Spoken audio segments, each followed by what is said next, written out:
it's reset everything back. Right, that's looking much better. Right, Jason, we'll have a try again. Welcome back to the show.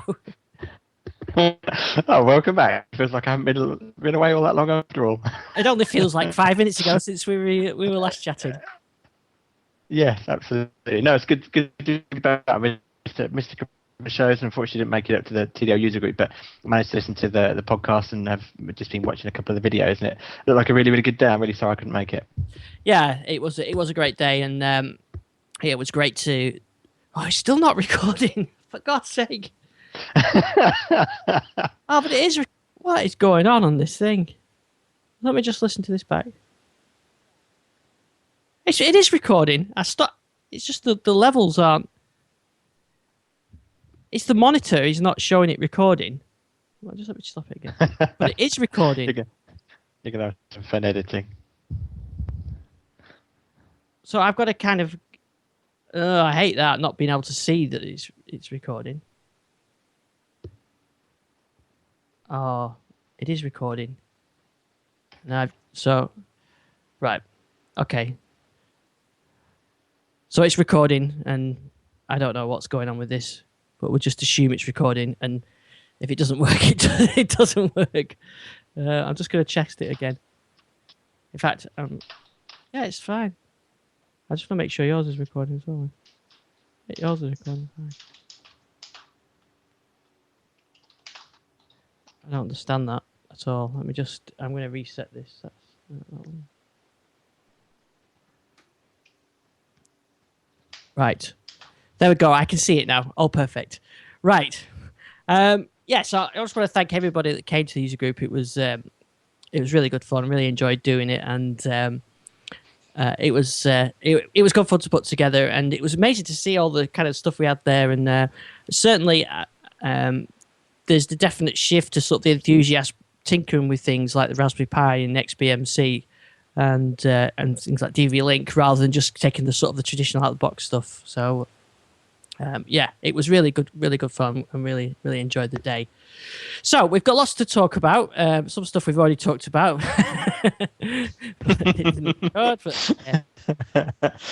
Before the ad break. Yeah, before the ad break. So we're going to talk. I'm going to pick your sort of brains, and we'll chat over some of the Windows Phone stuff, and if there's anything to talk about on the phone side of things.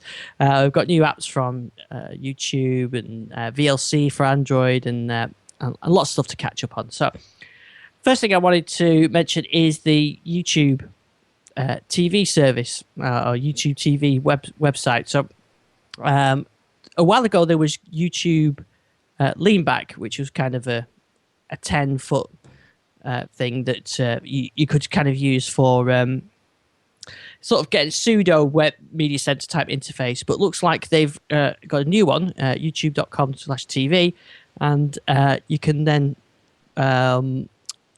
it's got a really nice sort of 10-foot interface. So I don't know if you got a chance to see this. I haven't had a chance to use it or try it, but I did read your article today with interest, because I thought it looked like a really clever solution whereby, instead of, most people haven't necessarily got PCs or whichever sit in their living room where they can control, everything's kind of set up for remote control, but I like the way that they've made it so that you can use a mobile web browser on a mobile phone or on a tablet to actually control the 10-foot interface. So that was quite a neat solution. Yeah, it wasn't. Because that's one thing I thought. Well, maybe you'd have to use the YouTube app, because the new YouTube app on the iPhone or some Google service. But yeah, like you said, it's purely browser based. You just put in a pairing code. So you go into the screen and it says enter this code on your. You go into the browser and it says enter this code on your smartphone. So you go into the mobile version on your phone, enter that code, and it pairs up. So what you do then, you queue up the videos on your mobile device, and then you sort of say play, and it sends it up. It's kind of like DLNA type thing, but the big difference is it's all over the internet, so it's not you're not on the same network. Because when I was trying this today, my phone was on one network and the PC was on the other network, two separate total networks, and it seems to all work through the internet. So quite a nice little solution. In fact, you could probably be at work and play video on your TV at home, which really confuse people. Yeah, I mean we've started doing that with the Iconia tablet that we've got, whereby although the iPlayer is on the Xbox, it doesn't have the new replay from the beginning feature. So we'll just plug the tablet into the telly using HDMI lead. But the downside is you kind of have to keep getting up out your seat to pause it or control it. Whereas having something that's just with the phone is, like I said, it's a really neat solution, I think. Yeah, that's good. So you so we'll come back to. I want to ask you about your Iconia afterwards. Then, so yeah, I think that's I think it's a nice little service. It doesn't seem too widely publicised, so it's probably one of the things they're just trying different things. Or you've got to think it's going to be part of some kind of Google TV product at some point, and it'll be integrated in that. But I guess it's also for TVs, isn't it? Smart TVs where you could use it. Yeah, I mean, I'd imagine no reason why not. Yeah. So I saw that today. So that looks quite a nice little solution for playing YouTube on the TV. Another way you can do it is you can use something like Twonky Beam, and that's been updated for Android today. Not a big update, but just a few features on the UI and auto device selection. I don't know if you've ever tried Twonky Beam, Jace, because it's not something that would. I don't think they have a Windows Phone version. I haven't. I mean, unfortunately, most of my PCs and stuff are kind of aging, and our desktop PC that we also use Media Center for is kind of in a bit of a state. I'm kind of waiting for Windows 8 to do it, wipe everything off and clean it afresh. So I'm not. It means I don't really get to tinker around with stuff because I'm worried about breaking what is already a fragile system. So unfortunately, not. Yeah, I mean for anybody who doesn't know, the Twonky Beam is it's a browser for. There's an Android, and I think there's I'm sure there's a Windows Phone. I don't think there's a Windows Phone, but there's definitely an Android version and a iOS version. And you can browse, and as you find videos that it can see as being compatible, it'll let you then play them over DLNA. So quite a nice idea, similar to the YouTube one we're talking about, but obviously no, it works with anything. But so anyway, the link for that in the show notes. But that you raised a good point. Actually, we could quick talk about that. Is a perennial problem that you have, isn't it, with systems, especially as you're going through the beta phase. I've got my TouchSmart on the release candidate, and it's got iTunes on it, and it's got the Zune software, and it's got DVB Link installed, and I want to get it onto the final version, but I just know it's a lot of work to get it moved across. Yes. Yeah, I mean, it certainly is. I mean, like I say this, I mean, the machine, we used to have a dedicated HTPC, but unfortunately the power supply went, and kind of in the haste to kind of get TV back up and running, it just the simplest thing was just to use our main PC, which has really been, I think Vista was a clean install, but then it's been upgraded through the various Windows 7 betas, and then finally the Windows 7 RTM, and so it's really quite an old aging system now. So it really is one. The hardware is still it's a Core 2 Duo 2.4 gigahertz processor, so it's aging in that way.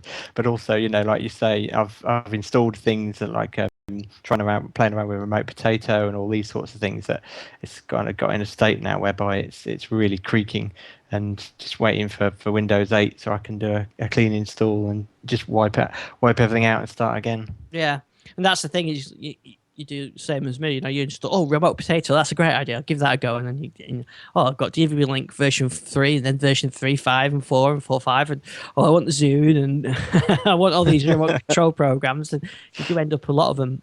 But I think the problem is that one of the biggest hurdles I've come across is with things like with iTunes is the worst offender, I think, because when my hard disk went in my Windows 7 machine, the TouchSmart, that was the iTunes machine. So all the music that is on, say, on my iPad and my wife's phone is tied to that machine that no longer exists. So if you want to add an album, you can't just add an album. You've got to say, right, replace the music from this iTunes with this new iTunes, and effectively you've got to resync all your music again, which is fine. But every time, the times that we want to do it, it's quite often that I say, just copy this one song on, and you can't do it. At least with Android, that's not an issue. With Windows Phone, I think it is, isn't it? You've got the concept of a guest and a paired one. I seem to remember. Yes, like the Zune was. So you could still do it actually without having to wipe the phone, couldn't you? Because you could just basically never have the sort of the paired one wouldn't exist. You could just continue it as a guest. Yes. So I think so. iTunes is definitely the worst offender for that. Yeah, our PC's got SQL Server installed and all sorts. So really, it's far from ideal. I need to get back to what I really want to do. I think is investigate using Windows 8 with the file history and actually convert our home server into a Windows 8 server and actually then make that the dedicated, kind of semi-dedicated HTPC. Yeah. But that again, that's an old seller on D, as I've mentioned before. So really, I need to start investing in some hardware. Yeah, that's the problem. I think a Windows 8 server is something I'm going to look at because I've got my home server to 2012 homes. No, not 2012. Which one have I got? The last one. Yeah. I think I can't remember. It was 2012, wasn't it? It was Windows Home Server 2012. I think. No, 2011. 2011. That's it. You can tell Andrew's not been on the show for a while. I've forgotten the product names. But so that's kind of sat there doing very little at the moment. I'm seriously thinking of converting that to either a server 2012 or a Windows 8 server, or even maybe a big Linux box. I'm not quite sure yet. I mean, that's the other thing with your Celeron. If you stuck Linux on there, that would be quite low powered, but that is a steeper learning curve than Windows 8. Yeah, exactly. I think it's been about. I'm just having a look when I did I haven't got my old certificate anymore, but it's been quite a while since I've done any Linux, so I think I'd struggle. Yeah. Well, actually, I did on a netbook, an old netbook that was gathering dust. So I thought I'll put Debian on it, and I did it today actually. But the auto install wouldn't work, so I went through the advanced where it goes through every step, and I managed to get it up and running actually. So yeah, got it all up and running. So I'm qualified now. I want a certificate. Right, so just catching up on the chat room. It's Windows Home Server 2011, and there's some discussion there about whether to use Small Business Service Essential or Windows 8 as a home server. I think that's a really good point. Probably something we'll raise on a future show, which is that you've got to think that Small Business Essentials has got the sort of the drive technology built into it, hasn't it? But Windows 8 has got the home group and is just more geared around sort of the better for sharing between Windows 8 machines. So I'm not sure which one to go for at the moment. Yeah, I'm kind of because our home server, is working perfectly fine, and it does have the complete PC backup in terms of being able to restore from scratch. So that's one thing that would be lost, unfortunately. But I think it's also getting to that stage because I tend to have two drives in my main PC, and one thing I always do is redirect the personal folders to the second drive, so I can actually blitz the operating system without actually worrying about it. And obviously with the file history, anything in the libraries will be backed up to the remote drive if that's how you set it up. So again, you could pretty much wipe the operating system and then still get the data back relatively easy. You'd still have the pain of installing all your software and everything, but so that's the one thing I'm kind of nervous about losing is that full PC restore. But at the same time, the option of actually being able to use it as a media center box and a backup box is quite ideal for me, I think. Yeah. There is kind of a trade-off. It's probably even worth either doing a sort of a round table on it or a post on it. Probably a round table actually be a good discussion, really good for a future show, because I'm looking at the chat room now and everyone's got a slightly different solution and different ways of doing it. So, and the things that we're backing up now are, I suppose, are slightly different than they were a few years ago. So we have got mixed environments now, and we've got Linux boxes, and we have got DVB Link set up, and there's quite a lot of different things that are Macs as well. So so I think it's probably a good group discussion for the future, that one. Yeah, I'd agree. I mean, as you say, things have had such a radical shift. It used to be that I used to have to make sure my PSD file was protected, but now all my emails in the cloud, all my contacts are in the cloud, and you kind of get less and less. But still, that pictures and stuff is still the main thing that I really want to look after. Yeah, I think I'm the same with pictures, because I mean I've got a lot of music, but it's actually almost backed up in a few places anyway, because it's on my phone, my Android phone, it's on my PC, it's on a few other bits and things, so I could actually pull it back off again. Certainly from Android, it's just a file, a file structure, so I can copy it back off pretty easily. And like you said, it's got the cloud as well. I tried purchasing something off Amazon MP3 this week, and that works great. You can purchase them and you can either play it through their cloud player or you can download it locally, and you've got the option then, if you've got a device that you haven't even bothered to download locally, you can just stream it through the cloud player. So, but pictures are different. Although what I do now with my pictures, I store them in Dropbox, so I've got those backed up now. Yeah, still a bit nervous about putting all our family photos on a cloud service. I don't know, probably being totally overprotective, but it kind of makes me nervous. And also all these music services are all well and good, but it's a real radical shift between, it used to be you went out and bought a CD and you wouldn't buy 3 copies of that CD. Whereas when you start subscribing to music services, particularly, and it's not an ideal way that works, but Windows Phone, if you have a Zune subscription or become the Xbox Music subscription, it's linked to the primary account on your phone, and that primary account is linked to email and everything. So then you get to the point that how do you share that subscription between your family? And do you need 3 subscriptions? And then it just becomes ridiculous. Yeah, and that's why the music that's why I like the Amazon option, because you get the cloud service of the files, but you actually get a physical MP3 you can download as well. Yes. Yeah, no, it certainly sounds good. I mean, I know the Microsoft system is pretty restrictive, and there are better alternatives out there. But like they're saying in the chat room, home server is great for backups.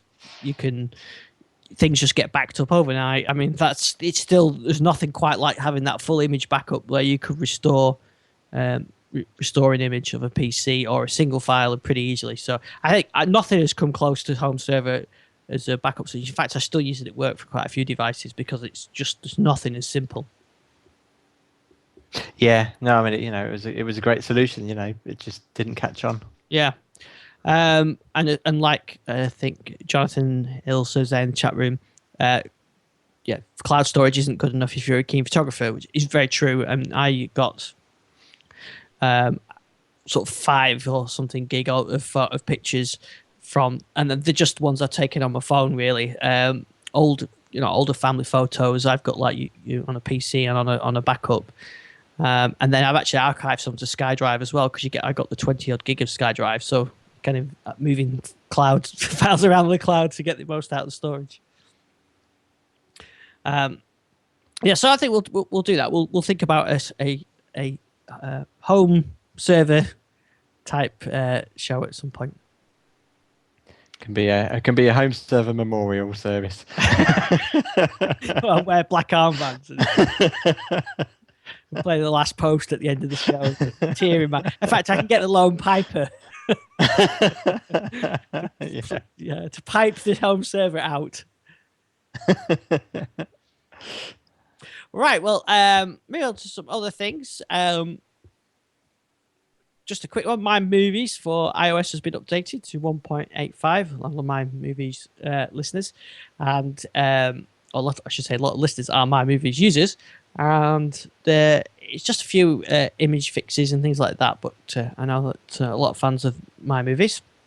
Now, a bigger update is Raspberry MC for the Raspberry Pi. So I'll load my notes up for this, because there's quite a few changes on this. So this is release candidate 5 of Raspberry MC. So anybody who's not familiar, the Raspberry MC is a XBMC distribution for the Raspberry Pi.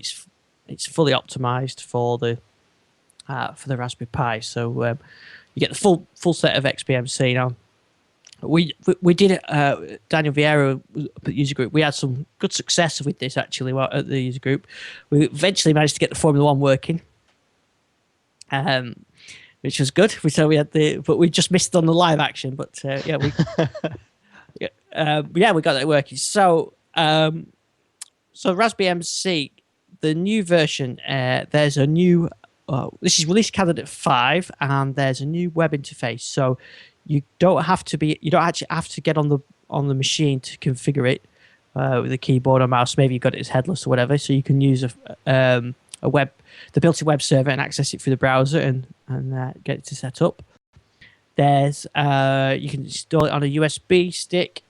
TV head end is included. I know Daniel has had a look at that as well. That's a PVR basically server that you can have as part of XBMC. That's included.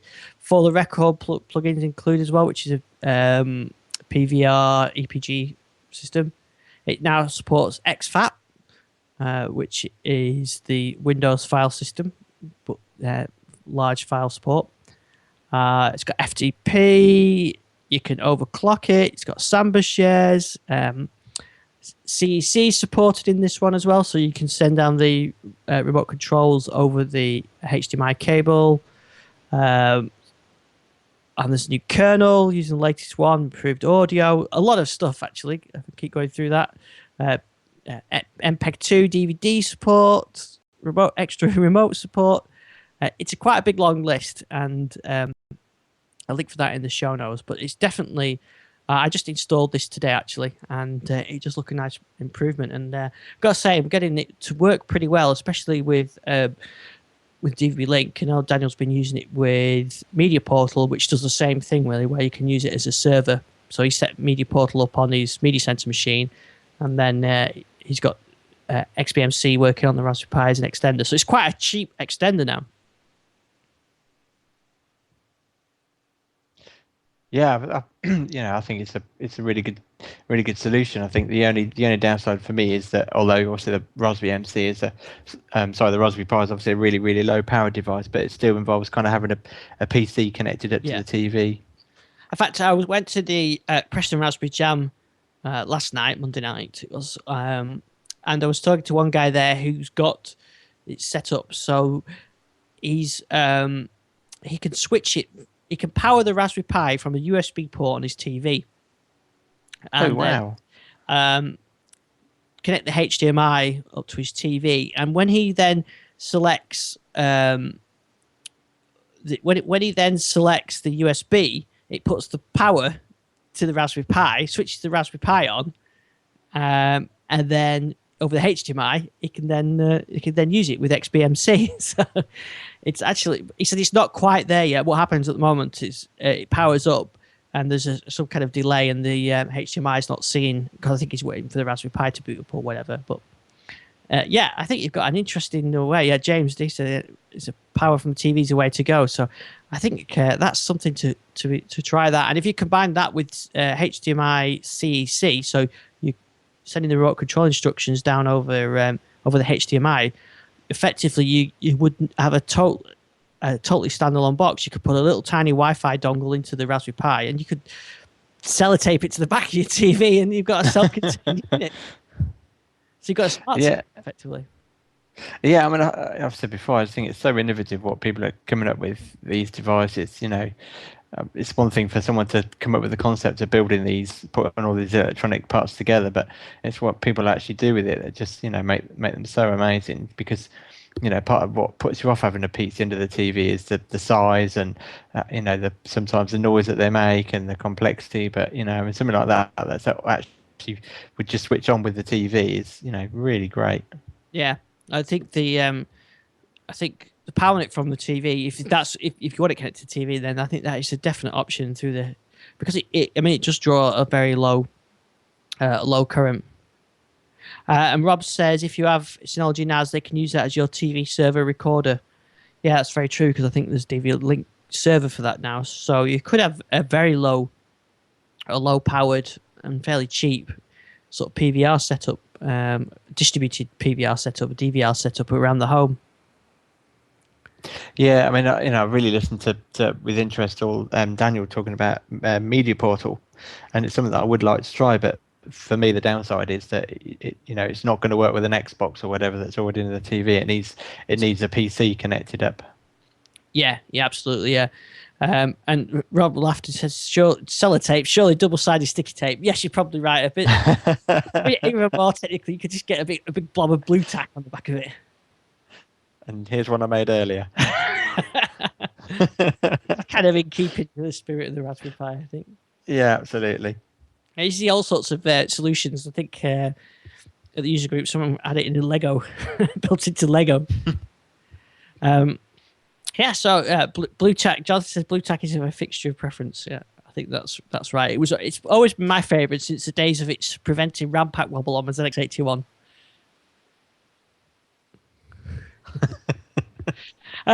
So the Raspberry MC is proving to be a pretty powerful system. There's an alternative as well. You can use OpenELEC, and they are pretty feature parity, but there's two different different builds that affect the same thing. I know Daniel was he got what was it? He got working TV catch up, and that worked really well. Oh, and James says the Pi Plus with the Ethernet port, the second gen has mounting holes. Yeah, it does. The new one, I saw one of those last night. Actually, the UK manufactured one. It's virtually the same, but it has got mounting holes. So I imagine you, but still, I think blue tack and double-sided sticky tape are best options for that. So anyway, link for that in the show notes. So interested to see how everybody's got on with the Raspberry Pi and sort of PVR project with that. I think we've got quite a few articles now that we could sort of bring these together because I've got the remote control working with it, and I think we could do some good stuff with that. So yeah, we had some fun with that at the weekend. Go ahead. No, I was just say, yeah, no. Like I said, I had to listen in. It certainly sounded like it was really good that people could kind of see firsthand, as you say. It's one thing to talk about it, to actually get the opportunity to demonstrate it firsthand to people. It's sounded like a good event. Yeah, it was good. And the nice thing is you can sort of swap your SD cards around and plug it in and try it. And so let's try something. We were trying a few different things. Right, so another slightly similar to XBMC is VLC, and there's the fourth beta of that for Android. So this is a VLC player that I always use on Windows. It's one of the first things I install nowadays, I think. And you can get it to work on Android, and I've got it on my Note and on my Nexus 7, and it's a great media player, so definitely worth having a look at that one. Now, actually, talking about Android, you've been playing with the Android tablets, haven't you? I have. when we last spoke, you just got it, I think, hadn't you? You had just started playing with it. Yeah, I'd had to. Well, my work had bought 4 of them to use as presentation devices, and when they were done with them, I managed to get hold of one to have a play around with. And I know Jose has always teased me about the fact that I never try any of the platforms. I'm a Microsoft guy through and through, and I've always said, well, it's not necessarily through choice. It's you have to buy the stuff that is gonna work for you. But so yes, I had a play around with them and put a quick post up about first impressions of using the Samsung Galaxy Tab, and actually was kind of pleasantly surprised. As I said in my post, there's a few things that kind of proved to be true. I always thought I'm not really a fan of multiple home pages, which I'm not. Although with the size of all the widgets and everything on Android, you do find that you need those multiple pages to be able to get things. But then I found myself trying to find the page that got the information I wanted on, just to kind of glance at, which kind of defeats the object. But no, I found the experience good overall. The biggest issue I had is that I kind of found trying to get an Android device to integrate with my Microsoft services that I primarily use. It kind of feels like a compromise, if that makes sense. It's almost like, and I said this in my post, it's almost like you need to pick what your primary platform is and buy a device in that ecosystem. And then when you say, for example, you use an Android tablet primarily with Gmail or Google services, but you've got a couple of Microsoft services like Xbox or whatever it might be, that you kind of accept that compromise because it's not your primary use. But when you're trying to make it integrate with Hotmail or Outlook, and trying to download all your cloud-based contacts, it really felt like it wasn't a natural experience for me. But other than that, I mean, no, I really like using it. It's a good responsive device, and I pretty much managed to find my way around it relatively quickly. I still found myself trying to swipe in from the edges to bring up things like the Charles bar and whatnot. But no, it's not something I think I would buy for myself. But certainly, if one was given to me, I don't think I'd have a problem using it. Yeah, I think, like you said, once you get used to it and adjust and work with it, then it's then quite difficult to change over. And then no, my because I use Gmail for my email and the digitallifestyle.com email, it really Android is pretty easy to get into, and I think having used that Android now for, well, since I've gone back onto it, not quite a year yet. I certainly don't. I wouldn't like to go to another platform now because I've just got everything just about set up right. And going back to the iPhone or something, I think I'd sort of miss a lot of the features. Maybe with Windows Phone 8, you can kind of get that once you get through. Once you get used with using Windows Phone 8 and you've got everything set up you like it, maybe that'll have the same effect. But I didn't get that sort of stickiness from Windows Phone 7. That I have from Android, but maybe it's just the new features of Windows Phone 8 that could do it. Yeah, I mean, the biggest thing I found with Android is that using the tablet was, it's really nice the way that Google Maps and Google Latitude and Google Plus and all those services just work so naturally, and that's really what I meant about picking a device that fits your primary ecosystem. But it's things like the fact that Gmail has its own app, and then if you want to configure, let's say, Outlook email or Yahoo email or whatever other services you might use, it's another app. It's not done in the way that I'm used to with using Windows Phone or playing around with the Windows 8 mail app, in that you configure all the services in one place and then your email is all accessible in one place. With Android, I found that, not that I'm a big Gmail user, but I found I kind of had to keep switching between email clients, which just didn't quite feel natural. Yeah, I know what you mean. You can have that combined view if there are ways of doing it, but actually I like the separation, to be honest, between the work one and my Gmail one. Yeah. The other thing I found interesting, which again is, I think because I come from a Windows Phone background, is that it kind of didn't feel natural having to choose between pinning an icon to the screen or a widget, because with Windows Phone the application icon is its widget if it has that facility.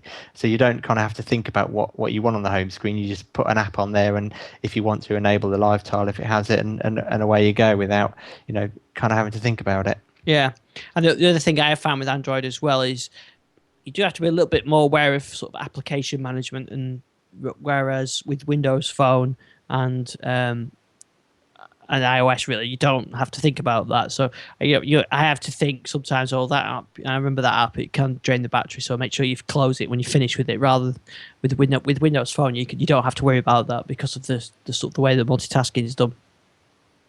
Yes, although the advantage is that things like for example, Google Latitude, it's going to run in the background and it's not going to get shut down after a period of inactivity. Even applications on Windows Phone using the background tasks, if you don't open the app for a period of time, I think it's 10 days if I remember rightly, then the background task shuts down as well. So which can be quite an odd feeling when particularly I have a weather app, and it's not it's unusual for me to actually go into the weather app because the daily forecast and the week, the 2 days ahead is on the back tile. And then suddenly it'll start working. I think, oh yeah, it's because I haven't run the application for 10 days, So it's quite strange. But yeah, I didn't use the tablet long enough to need to micromanage the running tasks in that way. But I could see from the task manager that it's almost Windows Mobile days that you suddenly realise that you've opened up all these applications and they're still running in the background. Yeah, yeah. And just think on Windows Phone 8, that's going to change, isn't it? I think the background task is more intelligent. Yeah, I haven't read all that much about it. I've read that there might be more tasks that stay in the back stack, so that you can jump straight back to them without having to reload them. Sorry, yes, things like VoIP clients are going to get better treatment in terms of background tasks. But one thing I have, and also, sorry, location services. But one of the things I thought is, where do timer apps fit into that? Because although timer apps with Mango can run in the background, if you access the application back through the start menu, through the programs menu, then it reloads the app and the timer's reset. You have to remember to resume it. So it'd be interesting to see whether or not, I think little things like that could still be a barrier to adoption on Windows Phone, that things don't necessarily always work the way you expect them to, whereas I think you do get that with Android. Yeah, I think that's it. But the Windows Phone stuff, it's as we get closer to the launch date, it's gonna be interesting to see whether there really is a lot of new stuff in there that we haven't that they haven't talked about, and they're keeping it all so under wraps, aren't they? The HTC event and Nokia event, you could hold a phone but you couldn't press the buttons, but I really do hope there's something worthy of all the secrecy. Yes, it's. I'm really not a fan of what they're trying to do. I don't really care if there are some big surprises. I really think they're going to end up potentially just ruining the whole launch. I mean, I'm due an upgrade now, and I know Windows Phone 8 is coming, so I'm not going to take the 4 phones that are on offer to me. But consumers aren't necessarily going to be that aware, or generally speaking, they want, that if you do an upgrade, you generally want it because you pay in your contract a rate that is to pay for a handset. And if you're into a post-contract period whereby you've paid for the handset, you're kind of wasting money in a way. And I don't think consumers would necessarily wait. And also, disappointingly, one of my upgrade phones is a Lumia 800. Now, I know not to get that, but I think there would be people that would be pretty aggrieved if they signed up for the Lumia 800 a month before Windows Phone 8 is due. And yet, if the carriers were able to offer the Lumia 820 or Lumia 920 as upgrades now, albeit a month to wait, I think that would just be such a better option. I think it's just ridiculous what they're trying to do. I think it's, my opinion is, it only risks hurting the platform. Android don't do this. Even Apple don't do this. Once they've announced something, it's out. Now I know their ecosystem is completely different to Android and Windows Phone, but when Android discuss ice cream sandwich or jelly bean, they don't hide things. They just yeah. And you have to wonder whether, because the SDK has been delayed or not been released, I don't know whether it's been delayed. Are they keeping the SDK for the product launch, or is there something that's actually holding back the SDK? Yeah, I mean, people have access to the SDK. You have to apply for it through the Connect site, and you have to have an app in the store. And even then, they're only selectively, they're only choosing a select few, and they're saying it's because there's stuff in the SDK in the emulator that will reveal their secrets. But I don't know if you saw it, but one of the Windows Phone sites had a video walkthrough because it just leaked. It was inevitable. You can't have limited access to the SDK and not expect it to leak. The world just doesn't work like that. Ask Blockbuster Films that don't want to release in a country for a month after it released in the US, and it just it's immediately available for download. Yeah. So in which case you think, well, they must have taken precautions, so there must be stuff hidden away that we don't know yet. In which case, if it's hidden away, why have the limited access? The people that will be able to break into the hidden stuff are probably going to have access to it anyway. So, it makes me rant, as you know. See, James says, he believes that most users don't know about ICS and Jelly Bean, nor do they know about Windows Phone 7.5 or 7.8. Maybe not, but if you get a Samsung, whatever, Galaxy, whatever, and it comes with ICS, and you're probably going to get there'll probably be an upgrade at some point within the next 12 months. But if you, like you said, if you buy a Nokia, a Lumia 900 now, yes, you're kind of at the end of the line. You're starting at the end of the line rather than starting on a device that you're just going to get a couple of updates. Maybe the 7.8 would be enough, but you do wonder though when say 2 years time, you've got your 900 now. In 2 years time, how many Windows Phone 7.5 apps are going to be available? Because are the developers going to continue with those, or is everything going to be Windows Phone 8 and we're going to be sort of looking at a 2-year-old ecosystem for which is a relatively small ecosystem already as it is now anyway? Yeah, I mean, agreed. I mean, yes, I definitely agree with that point that consumers aren't like us; they don't look for everything. But I think you get an upgrade like between ice cream sandwich and jelly bean, and it's not going to be that big a news. But I would imagine Microsoft's planning some pretty big fanfare, and I'm sure Nokia is. I can imagine the Windows Phone 8 announcement when it finally comes to make some kind of news, probably relatively mainstream news. And I think from that perspective, I think consumers would look at their newly delivered Lumia 800 and think, oh, well, I can't wait to get that. And then only to discover that they can't. But I think there is two ways to look at it. I mean, I'm using my Lumia 800 and I still love it. It does everything I want it to on a daily basis. I have a limited requirement from a smartphone. I know Windows Phone doesn't compete with Android and iOS at the moment, but it does what I want it to do. And so yes, if I got a device today that had to last me 2 years without an update, then yes, I probably would still be happy with it. So I think it's not all bad, but I just think it's a shame that with a month to go that they're still pushing older devices as an upgrade option and not able to offer a pre-order on the next generation. Because the thing with, say, if you bought an iPhone 4S a week before the iPhone 5 launch, at least it's going to be supported. iOS 6 is supported on it, and any apps that are developed over the next 2 years will probably run on it. Same with Android. If you've got Ice Cream Sandwich, you're likely to be supported for at least another couple of years. Apps still work on Gingerbread and older versions, but whereas there is this clear distinction between the Windows Phone space now. So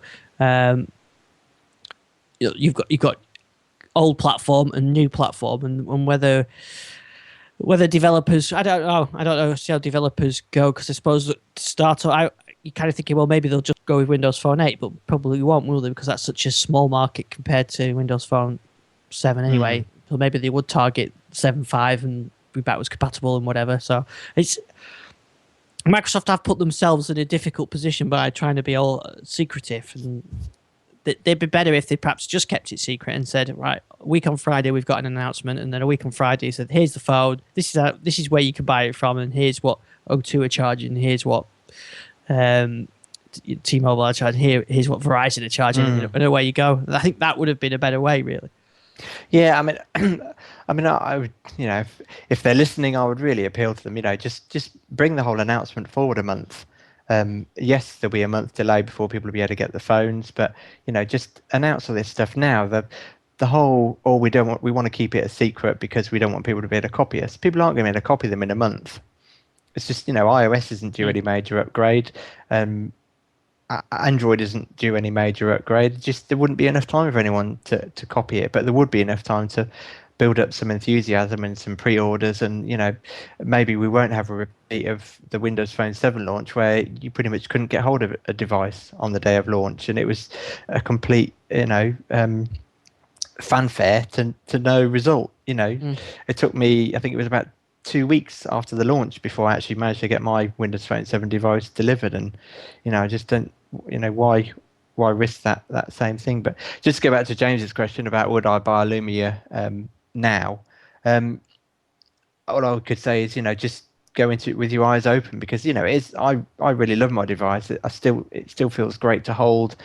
I still enjoy using it. So if you know the limitations of Windows Phone and you feel that it still offers the apps and the user experience that you want, then I would say there's no reason not to. I mean, Nokia are still supporting it. They've got the new version of Nokia Drive out, which is going to support the new Nokia Commute, whereby you tell it, your work location, and a live tile tells you what time you need to leave in order to get there for your desired start time each day. And that's only available in the US at the moment, but I think I read it's coming to Germany and maybe to the UK and a couple of other countries soon. And they're releasing new apps quite frequently, so they're going to support that device. So by all means, it's just go into it with your eyes open. Yeah. I'm looking forward to seeing what they come with. I just hope it's not a really big anticlimax. Yeah, I do. I just don't get it. It's the same with the Surface. I really don't get why that's not up for pre-order now. I'm hoping that what will happen is they'll have the Windows 8 announcement, then they'll have the Windows Phone one a few days later, and we'll go, that's why they kept them together. So, yeah, they kept them together for a reason, and I think there's going to be great integration and everything. So hopefully they'll prove us wrong, and we'll say, yeah, well, they know what they're talking about. Yeah, what do we know? Yeah, exactly. Right, so moving platforms slightly to a platform that I know you've used in the past, you're not currently using now, though. Is Sky have announced their new catch-up features and a new Skybox and an updated iPad app. You probably didn't pay too much attention to this. I didn't. I'll be interested to hear what you're going to say there, because I'm hoping that they're going to try and replicate some of the UView stuff. Yeah. In the way it's kind of seamlessly integrates between the two. Yeah, well, you pretty much what they do. What they're doing is they have certainly got, at the moment they've got some sort of catch-up service, but it's the on-demand thing, I think, called Anytime Plus, I think they call it at the moment. So they had the Anytime service, which is kind of the downloaded TV shows that it sends over the satellite and it caches them, and then you've got the Anytime Plus, which is the internet streamed. But what they're doing, they're changing the box, and I don't think my box is updated yet, but they're now calling it Catch Up. And in there, you've got ITV Player, Demand 5, Sky TV, Sky Sports, and I think coming soon is iPlayer and 40D. And yes, and it'll be a bit like with the UView, where you can then just go through that catalogue and choose what you want to watch and just play it. Again, I think it's going over the internet, so bandwidth limitations are applied. But you can search through them and sort of catch up on all the TV, which I think is a great idea, because I found it a bit convoluted at the moment. If you want to try and find something off ITV Player or system, I found it pretty much of a pain, and I always switch back to just using the browser on the PC to do it. So this would be quite nice to have that integrated. And there's also I've announced a 2 terabyte box as well, which is, I think it is a good idea, because that was the first limitation I came across with the Sky box is compared to a media center PC where you can just sort of throw in extra storage. The boxes are a little bit small. Yeah, we never really had a space, but I know a problem with when we had Sky. But I know many people that are filled out with movies and kids shows and whatnot. So yeah, definitely the more space, the better. Yeah, absolutely. I think with Media Center, I'd record more things and leave more things than on the Skybox. I do find on the Sky, you've got to make sure that you don't fill the box up, because it tries to do some intelligent managing as well, unless which basically means it deletes things you've not watched. So, you think, oh, I'll leave that, and maybe you build up a series and you've not watched it. You think, right, well, let's watch that series now, and think, oh, it's deleted the first 6. So, you can turn it off, but I found going from Media Center to that, it was a bit of a pain. They also updated the iPad app as well, so I think they've included ZBox in it as well, which it's something I've played with, not really used. It's kind of like Foursquare for TV viewing, but that's the way it seems to be for me. I don't think it's not something you're using, is it? No. But I do use some TV service sort of check-in, and because I've seen a few people using it on Twitter. I'm watching whatever. Oh, sorry. Yeah. Yes, I use GetGlue. GetGlue. That's it. That's similar, isn't it? Yes. Yeah. John Dickinson got me onto that, I think. Blame him. But yeah, it's I kind of check into stuff that I'm watching. and like, get into a bit of discussion. But I still trying to not get in the habit of getting distracted while I'm watching TV, which is so easy. Yeah, there's very few programs I actually watch now without having my laptop or iPad or something. Very few. Rob just says, yeah, Skybox aren't really designed for archiving TV. They're more designed for time shifting. Yeah, maybe. Yeah, true. He's probably not archiving. So that's a Skybox. What else did I want to go back to my notes? I was just actually saying this morning to our 8-year-old, we were talking about the fact that CD's 30 years old, and he was kind of gobsmacked that CDs once upon a time didn't exist. And I was saying that me and my wife were one of the first people to get Sky Plus when it was launched. I said, 10 years ago, Sky Plus was just coming along, and I said, one day you'll be telling your kids that you used to record stuff. Yeah, yeah, that's it. And I think whenever you tell them, they can't get their head around the fact that Xbox 360 didn't exist. Yes. Yeah. Especially tell them TV didn't exist. That really blows their mind. Yeah, exactly. No internet. We've mentioned this before on the show. I think they're always surprised. Why has Grandma not got internet at her house? Who's picked up the phone? My Internet Explorer download stopped. Yeah, I remember. Yeah. Because I remember when I first got on the internet, it must have been early 90s, when I still lived with my dad, and it would have been maybe 1990 or something like that. I got internet working, and it was tied up the phone line. And we would say, "Can you get off that thing?" But I'm looking at satellite images of weather from America, but we're not in America. Yeah, I know. It was a long while before it actually proved its point. Yeah, definitely. That was what was interesting, like letting the kids see all the stuff from the computer history museum, and they could see the Pong, and like that was really what you played with. Yeah. Yeah, you can't beat a bit of Pong. Yeah, absolutely. A couple of things I want to mention. Seaton companion app is now available for the Nook.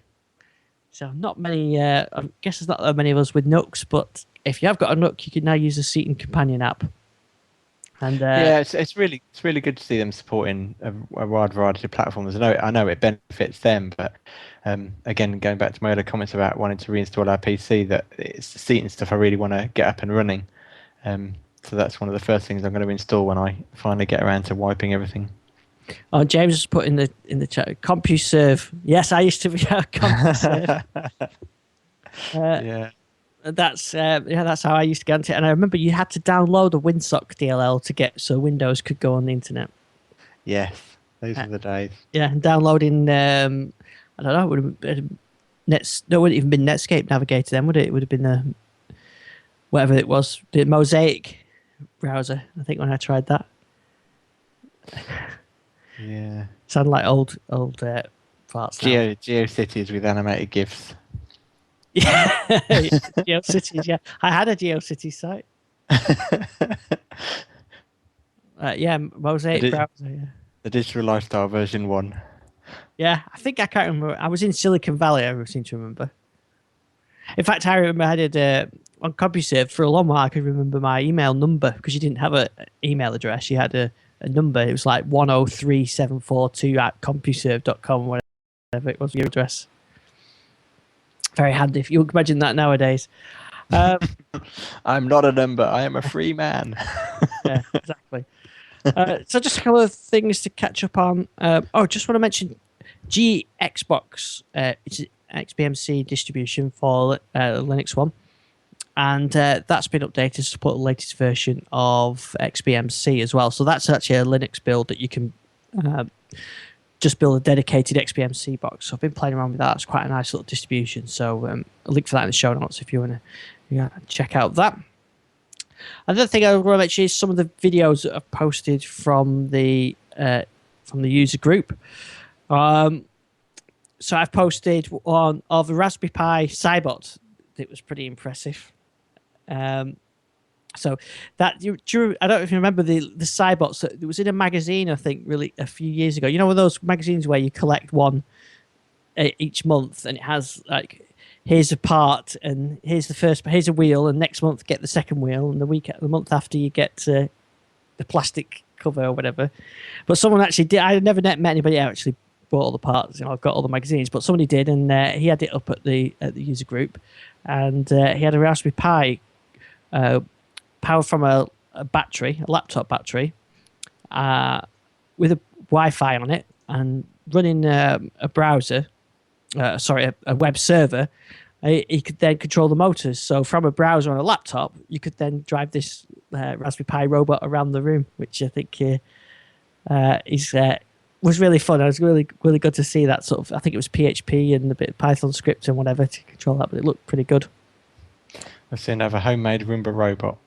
Yeah, kind of. Yeah, and have it driving around. Yeah, I did some pictures, and people putting about needing diets after they've seen pictures of themselves on the. Yeah, yes, that's why I didn't go really. So as well as that, I also posted a video of the Centre for Computing History, all the stuff they were showing off. So Jason walked me through some of the stuff he's got there. The Doom deathmatch was definitely very good. The kids were really into that, actually. Surprisingly, they could soon pick up the old technology, and they were enjoying the deathmatch on there. Yeah, I bet that was really good. I was disappointed not to see a Duke Nukem LAN match though. You know. No, there was just Quake. We had Quake and Doom. That was about it, really. I also posted a video of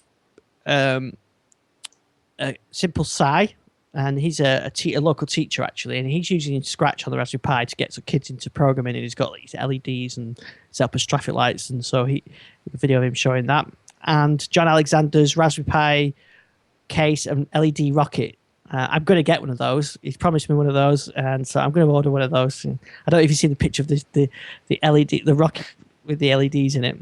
Yes, yeah, I saw that picture. Yeah, so I'm going to get one of those as well. So I think I've got a couple more videos. I've got some of the J River stuff from Gary to poke.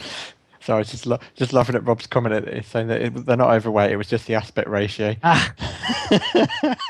That's what it is. That's it's my camera.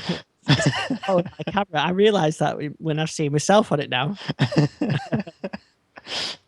So if you could ask anybody that watches any of the videos that have posted, just to bear that in mind, then. Absolutely. We're a very good-looking bunch of chaps, really. Oh, very young. Yes, that's right. Yeah. Oh, I also posted a video of Daniel's XBMC setup as well, with the catch-up TV working on it as well. We need to get some of these badged up as digital lifestyle and sold. Yes, yeah, that's a good idea. No, so maybe and this lifestyle weight loss program. So you filmed and then right, that's it. Right. Yeah, the out of the box experience is Andrew's Keep Fit video. that's where he's been. He's secretly researching his Keep Fit video. Simple sizing. He was 4-3 as well. Yeah. It was good fun, good event anyway. So maybe we'll do one again next year. I'd like to get us all together again. So I think I did see your tweet saying if ever I say I'm going to organise another one of these, shoot me. Yes, I did say that. And in the week leading up to it, yes, I think it was okay. What I did find was the people that said they would show stuff off. Obviously, when you volunteer to these things, it always probably seems a better idea than it does when you actually got to make the effort and go. So quite a few people sort of from that side dropped out, but it was from the Windows side of things. From the Raspberry Pi and the Linux side, it was there was more commitment. So whether that's just the way things are at the moment, I know there's a couple of Microsoft people had tech ed rehearsals and things, so they're excused. Maybe they're getting the Windows Phone launch ready. Yes, yeah, maybe. TDL, totally digital lard. Oh, that's.